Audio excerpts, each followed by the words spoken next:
Another day, another article about the Jets and their dysfunction. What is going on? I am Matt O'Leary. Today I'll be talking about Tony Pauline's report about the New York Jets and some reported dysfunction. Now, what I should say is take Tony Pauline with a grain of salt because he's not always correct. This isn't exactly like the Athletic story. The Athletic story was slightly more reputable than what we're normally used to with Tony Pauline. But there were some things in this story that I think are at minimum at least talking about. We're just going to, go through and say what we think is true and what we don't think is true and stuff like that. But overall, not crazy surprising, even though it's still not a good thing for this New York Jets team. So we'll start with Joe Douglas, who is mentioned in the article, and this is a little bit different from the first article because there weren't very many mentions of the front office. And with Joe Douglas, he was kind of portrayed as a pushover in this article, saying that he's too nice for his own good. And one of the examples that they gave was Will McDonald last year. The Jets decided to draft Will McDonald and that it felt like a Robert Saleh pick. And while I don't necessarily disagree that that feels like a Robert Saleh pick, again, we can point back to something that the Jets put out that they liked Will McDonald the most. They had Will McDonald on their draft board number 1.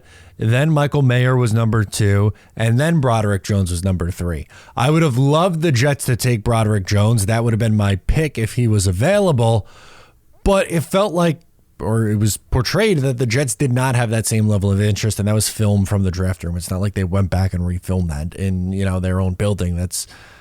It was called out as it happened live, so it was a little bit different. I don't think you can necessarily script that one, so I don't buy that part. But another thing that goes into Joe Douglas maybe being a little bit over a pushover is that apparently Woody sat in on exit interviews, and on the ones that he sat in, Douglas was taking a back seat to Woody Johnson, and Johnson was kind of being involved.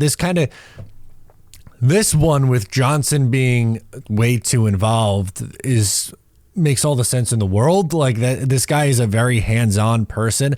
That wouldn't surprise me at all if he was in those exit interviews, because if you've listened to how Joe Douglas and Robert Saleh have spoken and how Woody Johnson has spoken, Robert Saleh and Woody Johnson talk every single day.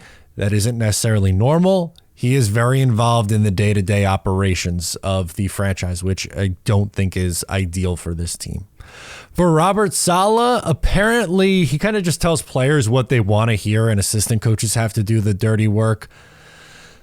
Maybe to an extent. I do think we saw on Hard Knocks a little bit more of Robert Saleh pushing the envelope. Again, more than what we're used to. We don't really get to see a whole lot of the behind the scenes there with how he coaches.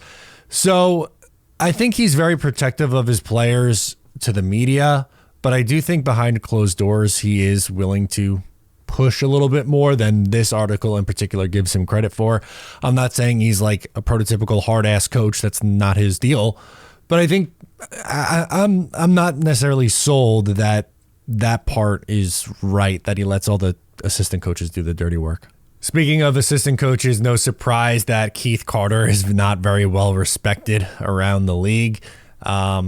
The Jets were kind of laughed at for hiring him last year, apparently, which, again, if you listen to how former players, even not on the Jets, just former players in general, speak about Keith Carter, it really shouldn't surprise anybody that this guy is, again, not very well liked or respected. It's unfortunate that it's the case, but he also mentioned that Keith Carter might still be here because of his contract, not because of his merit, which that necessarily wouldn't be ideal either. We had some Rex Hogan notes as well. Apparently, Rex Hogan was the one who is really pushing to draft Zach Wilson. I don't know if I buy that. A lot of people really liked Zach Wilson, not only in the building, but around the league. Apparently, he was one of the people that had him over Trevor Lawrence, some sources around the league say. Don't know if I would go that far. I would not put him over Trevor Lawrence. I didn't put him over Trevor Lawrence at the time. He was my quarterback 2A, and what's his name? Justin Fields was quarterback 2B. But it was very clear the Jets telegraphed that they wanted to draft Zach Wilson, which was, again, expected. But I could see Rex being part of the leaks, which is the next part, that he was the source of the leaks. And I know that he was fired the same day that those came out, but that was in the works for a while. But those also weren't the first leaks. Like they've known there's some things have come out later in the season for a while. It's a leaky building, and I'm not upset about the Jets turning things over and Rex Hogan being one of those guys that got turned over. And last, but certainly not least, apparently nobody really respects the Johnsons. They think they're fools. An example is that, the guy Jaime that they hired is kind of just, he tells them what he wants to hear, and that they are really in a lot of control and they don't want any kind of pushback, which, again, I don't think they're very good owners. I think that they provide money, which is good. That's half of it. But a lot of the decisions and a lot of the dysfunction goes back to them. And it's on point or on brand to talk about the Johnson family being an issue. I don't think they're going to sell the team. I want them to, but it doesn't seem like that's something that could change right now. So we'll see if anything changes. Again, I don't know how much of this I buy. There are some points that were made in here that is very believable. So we'll see what the fallout from this is. Last time the Athletic story was really big and ran for a few days. We'll see if this has that same kind of impact. But a little Friday afternoon news drop on the New York Jets. I want to hear your thoughts down below in the comments. So get after me in the comment section. I'm Matt O'Leary. Subscribe if you're new. Give the video a like before you go. I'll catch you next time.